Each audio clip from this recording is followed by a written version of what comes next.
लुटेंसी सैफुल्लाह के मुताबिक आम इंतखाबात 2024 के लिए विहाड़ी में फौज की तैनाती, पाक फौज, जिला इंतजामिया, पुलिस का अहम इजलास पर पुरअमन इंतखाबात का इनकाद यकीनी बनाने का अज़्म। डिप्टी कमिश्नर बिहाड़ी सैयद आसिफ हुसैन शाह की ज़ेर सदारत आम इंतखाबात 2024 के हवाले से इजलास मुनक़िद हुआ।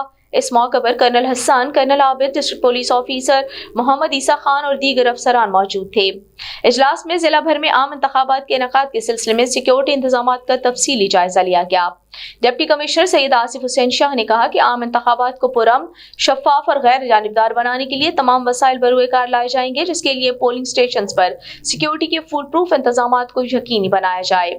District police officer Mohammad Isa Khan ने इजलास में आम इंतखाबात के हवाले से सिक्योरिटी प्लान पर तफसीली ब्रीफिंग दी और कहा कि अमन और अमान की सूरत हाल को बरकरार रखने के लिए हर मुमकिन इक़दाम उठाए जा रहे हैं।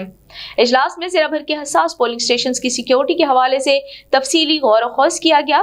तमाम पोलिंग स्टेशन पर पाक आर्मी के जवान तैनात होंगे और हसास पोलिंग स्टेशन पर खुसूसी सिक्योरिटी तैनात की जाएगी और मॉनिटरिंग के सख्त इंतजाम किए जाएंगे। डिप्टी कमिश्नर बिहाड़ी सैयद आसिफ हुसैन शाह के हमरा कर्नल हसन, कर्नल आबिद और GPO बिहाड़ी ने मुख्तलिफ पोलिंग स्टेशन और हसास पोलिंग स्टेशन का विजिट किया और सिक्योरिटी के सिलसिले में इंतजामात का जायजा लिया।